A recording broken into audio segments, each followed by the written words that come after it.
네, 김학의 전 법무부 차관이 별장 성접대 의혹이 불거진 지 6년 만에 구속의 갈림길에 섰습니다. 김 전 차관은 오늘 오전 법원에 출석해서 영장 심사를 받고 있습니다. 자세한 내용은 최단비 변호사와 함께 짚어보도록 하겠습니다. 어서 오십시오. 어서 오세요. 안녕하세요. 네. 무엇보다 제3자 뇌물죄, 이게 이제 구속 여부를 가르는데 가장 큰 쟁점이다라고 일단 알려지고 있고요. 김 전 차관이 받고 있는 혐의들 저희가 전부 좀 정리를 해보겠습니다. 네, 이 김 전 차관이 지금 구속영장이 청구된 혐의는요, 이 뇌물과 관련된 혐의고요. 특가법상의 뇌물입니다. 예. 이 특가법상의 뇌물이 크게 두 가지인데요. 본인이 직접 뇌물을 수수한 뇌물, 그리고 제3자를 통해서 뇌물을 수수한 제3자 뇌물죄입니다. 예. 본인이 직접 수수한 것으로는 뭐 2007년에 검사장으로 승진을 할 때 받았던 500만 원이라든지 아니면 명절에 떡값 명목인 한 2천만 원, 그리고 별장에서의 그런 서양화한 것 같던 한 예. 1,000만 원, 예. 이것은 다 합쳐서 한 4천만 원 정도가 채 안 돼요. 예. 그런데 이 4천만 원 정도가 채 안 되는 것은 이미 공소시효가 지났습니다. 예. 이 공소시효를 유지하려고 한다면 이 뇌물 금액이 1억 원 이상이어야 돼요. 그래서 지금 제3자 뇌물죄가 쟁점이 되는 것이고요. 예. 이 제3자 뇌물죄 같은 경우는 윤중천이 이 성범죄와 관련된 피해자로부터 받을 돈이 한 1억이 있었는데 예. 이 성범죄 피해를 우려해서 이 윤중천이 받을 1억 원에 대한 것을 소취하를 해라라고 하는 것이 제3자 뇌물죄입니다. 예. 이것이 포함이 돼야 아직 공소시효가 지나지 않아서 구속영장이 발부될 수 있는 것이고요. 예. 그래서 지금 공소시효 문제 때문에 먼저 제3자 뇌물죄가 중요하다. 그리고 더해서 두 번째로 중요한 것이 제3자 뇌물죄가 좀 애매합니다. 예. 왜냐하면 제3자 뇌물죄 같은 경우에는 이익을 이 제3자가 대신 봐야 되는데 네. 과연 이러한 소취하를 했다는 것 자체만으로 이익이 있다고 보아야 하는가? 예. 또 이익이 있다고 본다면 이것을 1억 원 청구 자체가 전부 다 이익이라고 봐야 되는가? 이것이 좀 애매한 부분이 있어서 과연 법원이 이 1억 원 전부를 인정할 것인가? 이 부분이 또 하나의 핵심입니다. 예. 그런데 오늘 이제 구속영장에서 관심을 모았던 성범죄 혐의 같은 경우에는 빠졌는데 그 이유는 무엇인가요?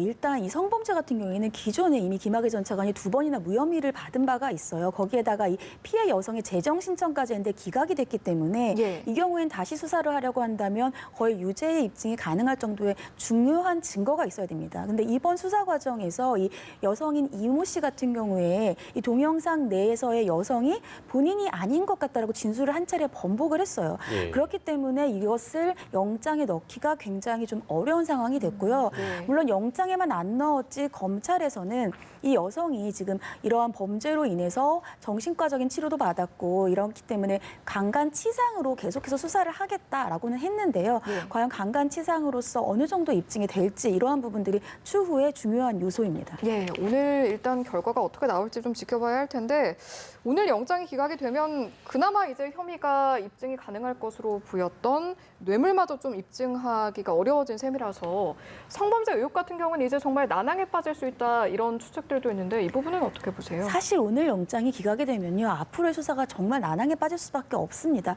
이 성범죄 같은 경우에는 증거가 이미 이제 피해 여성 같은 경우에는 진술 한 차례 번복을 했고 예. 물론 검찰에서는 그 진술 번복이 나머지의 혐의에 영향을 미치지 않는다라고는 하지만 예. 입증이 사실은 어려운 게 맞아요. 그리고 뇌물 같은 경우에는 뇌물이 지금 여러 차례 진술들이 그전에는 없었던 의미 있는 진술들이 나오고는 있지만 공소시효의 문제가 있습니다. 이 공소시효의 문제를 넘기 위해서는 제3자 뇌물죄를 입증을 해야 되는데 이 제3자 뇌물죄가 입증하기가 또 어렵거든요. 그렇기 네. 때문에 구속영장이 오늘 만약에 기각이 되는 것은 다른 구속영장의 기각, 뭐 증거인멸의 우려가 없다, 도주의 우려가 없다 이런 것과는 달리 범죄의 혐의가 소명되지 않았다고 기각될 가능성이 굉장히 높아요. 그 얘기는 다툼의 여지가 있다는 것이고 예. 그렇다고 한다면 수사와 재판 과정에서 상당히 난항을 겪을 것이다 이렇게 보입니다. 네. 영장 기각이냐 청구냐에 대한 부분 받아들여지느냐 발부에 대한 여부가 굉장히 중요하다는 말씀이셨고요.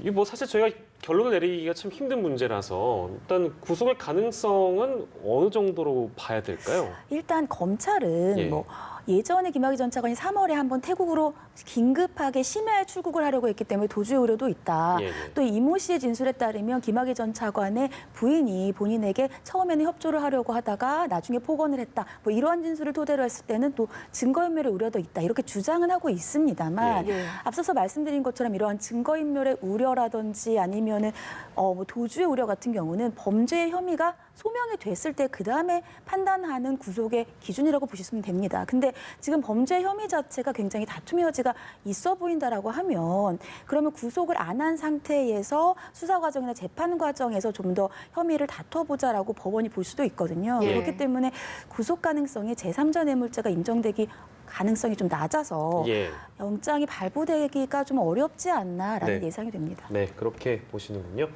알겠습니다. 일단 구속 여부 저희가 좀 지켜보도록 하고요. 얼마 지금 몇 시간 안 됐습니다. 방금 전에 들어온 내용인데 이재명 지사와 관련된 내용을 저희가 오늘 좀 짚어봐야 되는데요. 이 부분을 좀 깊게 다뤄보도록 하겠습니다. 모든 혐의가 다 무죄입니다. 무죄 선고를 받았고요.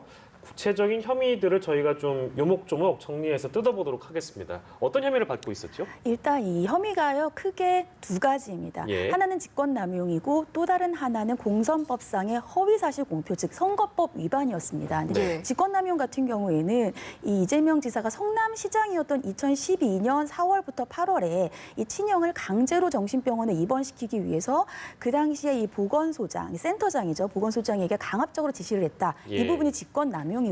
예. 이 직권남용을 한 것을 이 지방선거 과정이죠. 지방선거 과정에서 없었다라고 방송에서 얘기를 했다라는 것이 첫 번째 공선법 위반입니다. 예. 여기에 더해서 이 방송에서 이제 선거 방송이었죠. 방송에서 성남시와 관련되어서 분당 대장 등의 개발 관련 이익을 허위로 공표를 했다. 이건 공보물에도 있었다라는 것이고요. 예. 이것도 하나의 공선법 위반입니다. 또 마지막 공선법 위반은 2002년에 이재명 지사가 검사 사칭과 관련된 전력이 있었는데 이 부분을 선거 방송에서 부인을 했다는 것이죠. 예. 이 부분 이 세 가지가 이 공선법 위반이고요. 예. 친형과 관련되어서가 직권 남용의 혐의를 받고 있었습니다. 예.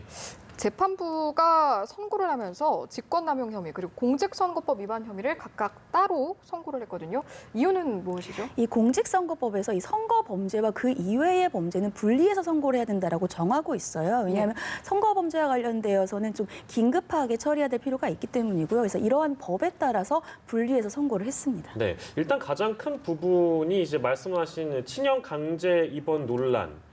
이게 직권남용 혐의. 검찰이 1년 6개월을 지금 보시는 그대로 구형을 했었는데 1심에서 무죄 판결이 나왔습니다. 일단 이 대목이 제일 그 눈에 크게 들어오네요. 이게 제일 중요했던 거고 많이 보도가 됐던 내용이니까요. 네, 맞습니다. 이 법원이 무죄로 판단했던 근거는요. 예. 이 첫 번째로는 이 정신보건센터장에게 이 직권 행사는 어떤 내용이냐면 그 당시에 구정신보건법에 따라서 절차와 요건이 있는데 예. 이 절차와 요건을 위반해서 친형을 강제 입원시키도록 지시한 행사가 있었는가입니다. 근데 여기에 대해서 법원은 그렇게 직권을 행사했다라고 볼 만한 증거가 없다, 입증이 되지 않았다라고 먼저 첫 번째로 보고 있고요. 예. 두 번째에는 그 당시에 이제 이재명 지사가 성남시장이었는데 예. 구정신보건법에 따르면 성남시장이 강제로 입원을 할 수 있는 권한은 있습니다. 예. 그런데 이러한 권한을 가지고 있는 상태에서 그 당시에 친형의 상태가 이재명 지사가 봤을 때에는 강제 입원이 필요한 상황이라고 충분히 볼 만한 소지가 있었고 예. 여기에 더해서 이러한 소지가 있는 사람을 강제 입원시키도록 하는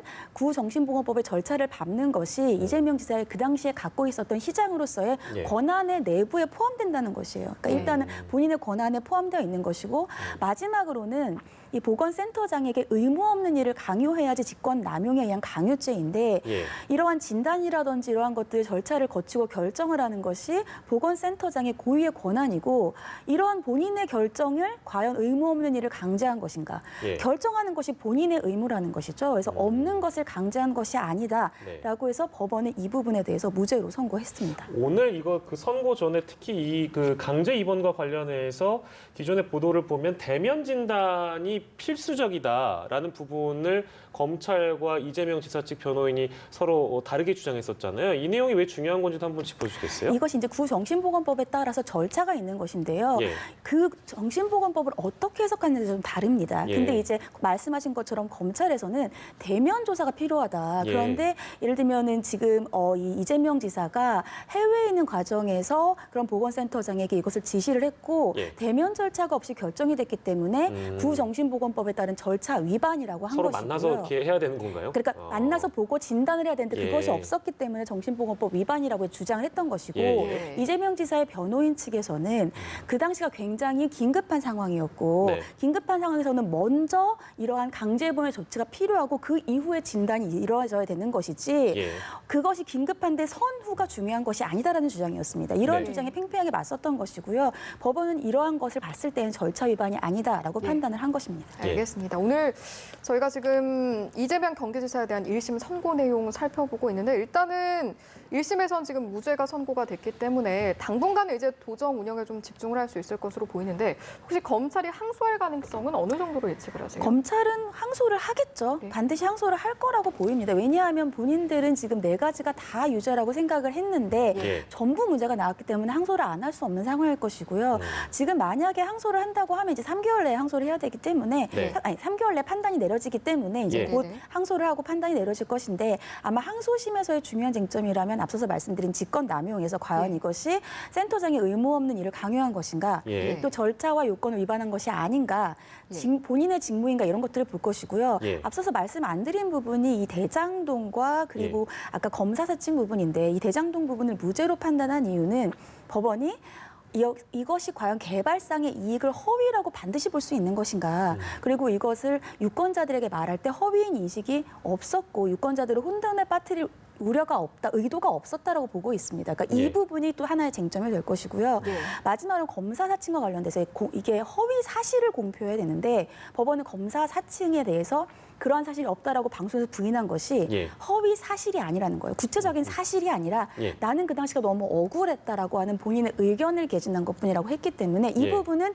이재명 지사의 변호인 측도 계속해서 주장했던 부분입니다. 예. 그렇기 때문에 이 항소심에서도 이러한 것이 사실이냐 아니면 의견 개진이냐 이러한 것들이 또 하나의 쟁점이 될 예. 것입니다. 쟁점들 살펴보고 있는데 이제 말씀해 주신 것처럼 항소심이 열린다고 가정을 하면 앞으로 검찰이 어떤 부분에 있어서 좀 더 증거 보완이라고 해야 할까요? 이런 부분에 좀 더 집중을 하게 될까요? 이 첫 번째 같은 경우에는 이제 공직선거법상의 허위 사실 공표이기 때문에 과연 이런 허위 사실이냐 이것이 의견 개진이 아니라 사실이고 예. 이 사실을 허위적인 것에 대한 이재명 지사가 인식이 있었다라는 부분이에요. 예를 들자면 뭐 개발상 이익 같은 경우에는 정말 과연 이러한 개발상 이익이 있었는가 이것을 얘기할 때의 허위에 대한 인식이 있었는가 이러한 부분이 중요할 것이고요. 예. 직권남용과 공직선거법 허위사실 공표가 같이 있는 친형의 강제 입원이 사실은 가장 쟁점이 좀 첨예한 부분입니다. 이 부분 같은 경우에는 이제 절차와 요건 앞서서 말씀드린 예. 이것이 구정신보건법상의 과연 절차와 요건을 위반한 것인가 그러한 보건센터장에게 이것을 지시를 했을 때의 절차와 요건들이 이제 또 다투겠고요. 여기에 대해서 이제 센터장 같은 경우에 그 중에 하나가 조금 이재명 지사에게 반대되는 좀 불리한 진술을 했었던 것으로 그 전에 이제 언론사 보도들 보면 나오는데 네. 그러한 진술을 봤을 때 과연 이러한 의무 없는 일을 강요한 것이 맞는가 아니면 오늘의 재판의 결과처럼 센터장의 본인의 원래의 직무이기 때문에 의무 예. 없는 일이 아닌가 이러한 부분들이 이제 중요한 쟁점이 되겠죠. 네, 앞서 말씀하신 내용과 동호반복이 될 수도 있겠습니다만 어디까지나 검찰이 항소할 가능성을 저희가 이제 전제로 두고 다시 질문을 드리면 그러면 이재명 지사 측의 방어는 1심 선고 결과를 보면 뭐 성공적이었다 이런 평가를 받을 수 있겠습니다. 그런데 이제 항소심에 가게 되면 어찌됐든 준비를 해야 되지 않겠어요? 어떤 걸 준비를 해야 될까요? 이재명 기사 같은 경우에는요, 지금 일관되게 똑같이 주장을 하고 있습니다. 첫 번째로는 뭐 검사 사칭이라든지 예. 대장동 개발이라든지 이런 것들은 본인이 여기에 대해서는 이것은 구체적으로 사실을 얘기한 것이 아니라 본인이 계속해서 얘기하고 있어요. 그 당시 검사 사칭 같은 경우에는 예. 사실관계가 본인은 그냥 그 자리에 함께 있었던 것이고 그 기자 같은 경우에는 그 전부터 검사 사칭을 계속했던 것인데 네. 좀 그러한 재판부의 판단이 좀 억울한 면이 있다는 얘기를 지속적으로 한 바가 있습니다. 그렇기 예. 때문에 방송에서의 얘기도 결국은 구체적인 사실이 아니라 나는 내가 억울하다는 얘기를 한 것이다라고 얘기를 했고 이것을 법원이 받아준 거거든요. 예. 그렇기 때문에 아마 항소심도 똑같이 얘기를 할 겁니다. 그리고 예. 직권남용 부분에 있어서도 본인은 그 당시에 법에서 갖고 있었던 시장으로서의 권한을 오히려 한 것이고 어떻게 얘기를 했냐면 내가 그 당시에 친형이라고 해서 이것을 강제 입원을 시키지 않으면 그것이 오히려 직무유기다라고 이제 주장을 했어요. 그렇기 때문에 똑같은 주장을 계속해서 더욱더 하지 않을까 이렇게 보입니다. 마지막으로 하나만 더 짚겠습니다. 이제 만약에 이제 검찰이 항소해서 2심이 열리게 되면 1심이 오늘 이제 선고가 되기까지 굉장히 뭐 저도 지금 기억은 안 나는데 굉장히 많은 회차에 공판이 열렸고 여러 증인들이 이제 불려다녔잖아요.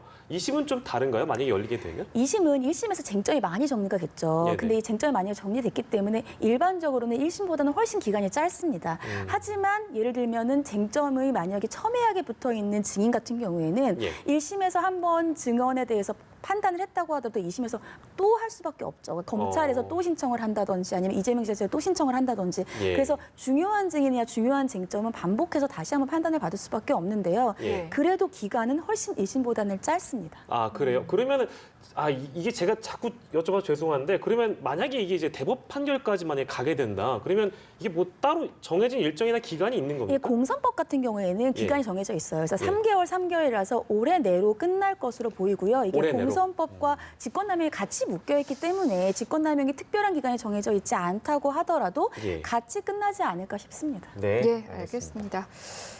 네, 이제 마지막 주제로 넘어가 보도록 할 텐데요. 예. 광주 수완지구 집단 폭행 사건 어떤 사건이었는지 개요부터 좀 짚어보죠. 지난 4월 30일이었는데 오전 한 6시 반경이었습니다. 광주 수완지구에서 택시의 탑승 문제로 이제 시비가 붙었고요. 이 시비가 붙은 과정에서 9명이 4명을 집단으로 폭행한 사건이었는데요. 예. 이 당시에 이 피해자 같은 경우에는 피해자가 쓰러졌음에도 불구하고 뭐 나뭇가지 같은 것들로 피해자 얼굴을 가격하고요. 피해자가 살려달라라고 이제 호소하면서도 계속해서 경찰이 출동했는데도 지속적으로 폭행을 하거나 아니면 일부가는 돌을 들어서 땅에 내려치는 등의 행위를 하면서 결국은 피해자 중에 실명의 위기까지도 왔던 굉장히 큰 피해를 입었던 사건입니다. 예, 근데 이제 법원이 이 가해자들에게 감형을 했다.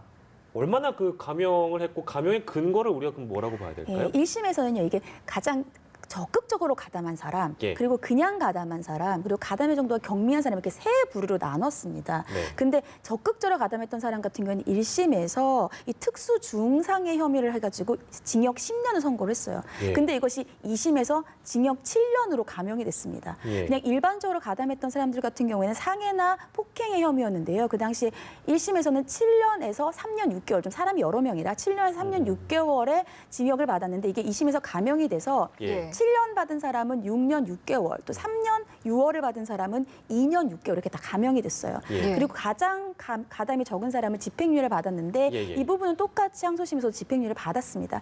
결국은 감형이 됐다라고 할 수 있는데요. 이 감형이 된 원인을 법원은 범행을 엄단할 필요는 있지만 뉘우치고 있는 점을 고려했다. 이 뉘우치고 있는 점이 어떤 내용이냐 하면 피해가 가장 심했던 그 실명의 위기가 있었던 피해자와 합의를 했습니다. 그리고 그 피해자가 처벌을 원치 않는다라는 의사를 표해서 예. 이러한 점들을 감안해서 감형을 했습니다. 네. 네.